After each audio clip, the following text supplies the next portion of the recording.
Hello everyone, this is Dan. I hope you're doing well, and in this video I'm going to review the Galaxy Note 7, and I'm going to be comparing this video mainly throughout the video to the Galaxy Note 3, and I'll just show a few examples of the Galaxy S3, so let's go ahead and get started.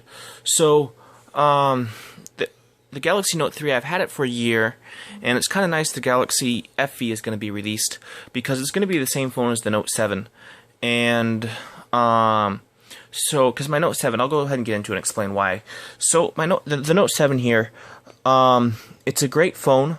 The OLED screen is really nice, the OLED, because you get true blacks, which is just really nice, and all these Samsung phones have it.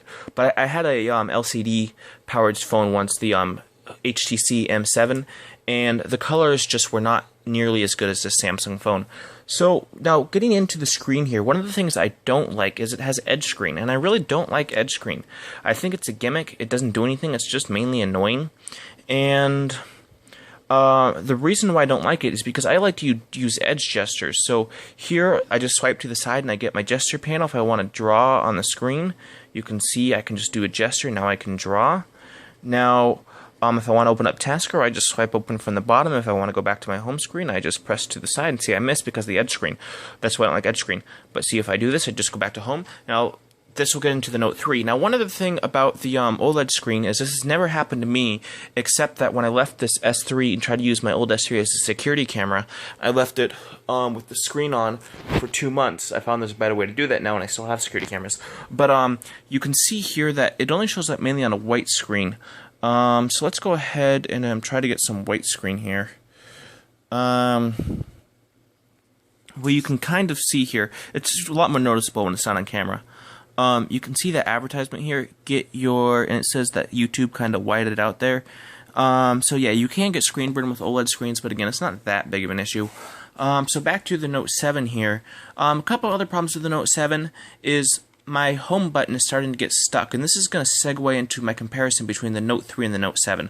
So the home button is getting stuck, and there's nothing I can do to fix it because the Note 7 technically isn't released. And I'm hoping when they release the Fan Edition, all that will get easier to replace, because I'll just pay someone to do it. And that is the problem, is the phone is sealed because it's waterproof. So one of the things the Note 7 has over the Note 3 is the Note 7 is waterproof, which is nice, but having a non-removable battery is also a pain in the butt. I would rather have a removable battery and not be waterproof, because yes, I have gotten the Note 7 wet, and yes, it has been fine afterwards, but I've also taken my Note 3 out in the rain and it's been no problem. Yeah, my screen gets wet, but if my screen breaks, what do I pay? $60, get a new screen, put it on. Now, I don't want to pay that, but again, I've never had it break, and I don't have to worry about it. The main thing is I have to worry about breaking it, so there's things I won't do. Where my Note 3, I just say, meh, it's not going to break, and if it does break, who cares? And it won't break. So you can usually beat up my Note 3, which I don't really, but I can treat it that way, which I really like. So basically I can go for a bike ride and not worry about falling on my pocket and the screen smashing. One of the other things is this is just a Verizon thing. It is hard to root these phones. So I had to pick a specific model of Note 3 to get the kind of root I wanted, because the other root crashes and you can't get exposed modules. So it was a pain in the butt to get exposed framework on this Note 7, but it is all working, so I have root and exposed framework. And the other thing I like about these phones is the cases, and this is really kind of phone independent thing, but I really like these flip-up cases. Now, they don't make this case for the Note 7, or at least not that I could find, because there are actually no branded cases, but it protects the screen, you get a good stand, and then I can Velcro them and then use attachments. So here my lanyard, I just folded on that. So to be honest, I still prefer my Note 3 over the Note 7. The reason I do like the Note 7 though is because it's faster, and it's a nice phone. I mean, it's a really nice phone. I mean, this is not saying like I don't like the Note 7. I would never use an iPhone. I love the Note 7. So you can tell that phone's never been turned on in a while. So the Note 7, so the dual camera mode too, the dual camera mode is screwed up on the Note 7. So when you try to record it in dual camera, it records in both cameras, but it won't merge the video file. So like on the Note 3, when you record in dual camera, you can see both places at once. Well, if you do that in the Note 7, it only allows you to flip the camera and only record one side. So, and it kind of makes a confusing file where other computers can't understand that it has two video channels in, so it's just really, really annoying. Where the Note 3 dual camera works really well. And again, if the battery goes bad on this thing, there's not really anything you can do, especially right now. Even when the FE comes out, you're going to have to pay a repair shop to put a new battery in because, again, it's waterproofing. So all that waterproofing is kind of planned obsolescence, which I find really annoying. So a couple other things. Yeah, again, the case here I was going to show you. So this is the best case I could find for this guy. And again, I just used some Velcro on it, and it's still a stand case, but it doesn't protect the front of the screen here, which is kind of annoying. So I heard Jerry Rig Everything talk about how tough the screen is and nothing will scratch it. Well, my brother came over, and he had his little dogs, and they put their claws on the screen and they scratched the screen. Now, it is my stupidity because I was petting the dogs and everything, but my point is here is that the screen does scratch, so you need to put a screen protector on it. And I say this is the same thing with the Note 8 because my mom has the Note 8, and the same thing, the phone screen scratches even if you leave it in your bag with your keys. They say it doesn't, but it does. So I went and got a tempered glass screen protector, and you can see there's cracks in here, but I'm pretty sure the cracks don't go to my main screen. But yeah, the screen does still scratch even though they have the Note 7, so it's kind of like the Note 3. You need a screen protector either way. Now this Note 7 has iris unlock, never use it, don't care. Fingerprint unlock, don't use it, don't care. My home button's sticking and I can't fix that, so I have to pay someone to do that. Do I like the screen? Yes, I like the screen. Is it fast? Yes, it is fast. I've had to freeze a lot of stuff. There's sometimes, like this is with every phone, there'll be one program that just makes it slow for some reason. You have to go through and find out what it is and go ahead and disable or freeze that. But yeah, it is a fast phone. The camera does have some problems as well. Where the camera, it's a really nice, vibrant, high color camera. I mean, they might even do fake colors, but it looks really nice.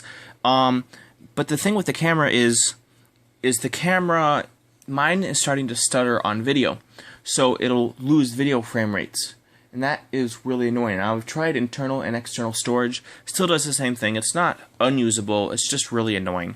Like if you were going to film a movie with it or something very important, the stuttering would just ruin it. But if I'm just filming a YouTube video, who cares? I mean, I do care, but it's not worth fixing or complaining that much about. So the Note 7 compared to the Note 3 is almost the same thing, except it's faster. I still prefer the Note 3. I wish they would just do an upgraded Note 3, although then I wouldn't buy it because I don't really care that much. I love my Note 3. I guess I can't really say much more about the Note 7 or the Note 3. It's kind of the same phone in my opinion. It uses USB-C. Oh, and I never use the pens on my notes. I don't care. I really don't care. It uses USB-C charging, so I guess the charge port's a little bit better because you can plug it in both ways. You don't have to think about it. The other thing I don't like about this is the headphone jack's on the bottom. Now I know that you need to do this for waterproofing, but I just find it really annoying because then whenever I want to, listen to a YouTube video or look at something in vertical mode and listen to music, I always have to hold my phone like this, which is also really annoying. The other thing about the Note 7 is you can't replace the speaker, so you have to worry about blowing out your speaker by playing too much drum music or bass. So I always have to keep my music artificially low. So that's really annoying too. So because I can't replace the parts. Where the Note 3, everything is like $3 to replace unless it's a screen and that's $70 or $60. Yeah, so I'm using Nova Launcher here, but overall everything runs great. Now, one nice thing about this is it is Marshmallow, and there is Xposed for Marshmallow, and I know Xposed just got released for Android Nougat. But so there's some applications that won't run on this Note 3 because my Note 3 is still on KitKat that'll run on my Note 7. So I do use both phones. But yeah, I can't tell the difference. I pick it up, I open up the YouTube app, it's the same phone. It's both Samsung, it's both awesome. And the other thing I don't like about the Note 7 that I prefer about the Note 3 is the Note 7. See, the Note 3, its notification panel is all black and it covers the whole screen. I really like that because you get the really dark color. But the notification panel on the Note 7, it has some benefits and some annoying things. There's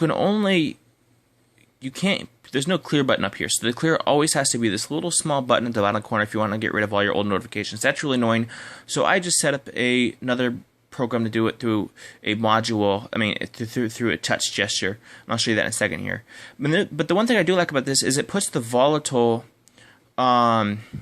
notifications on top.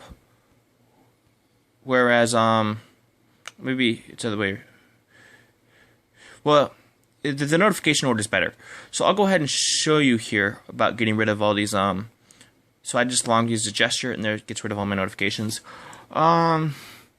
Yeah, I don't really have much more to say about the Note 7. It's kind of don't really care that much compared to the Note 7 or the Note 3. I got root and exposed. I'm happy.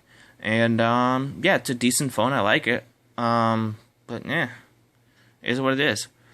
It's a great, awesome phone, but I don't care that much over a Note 3. It's faster. I mean, I'm happy to have it.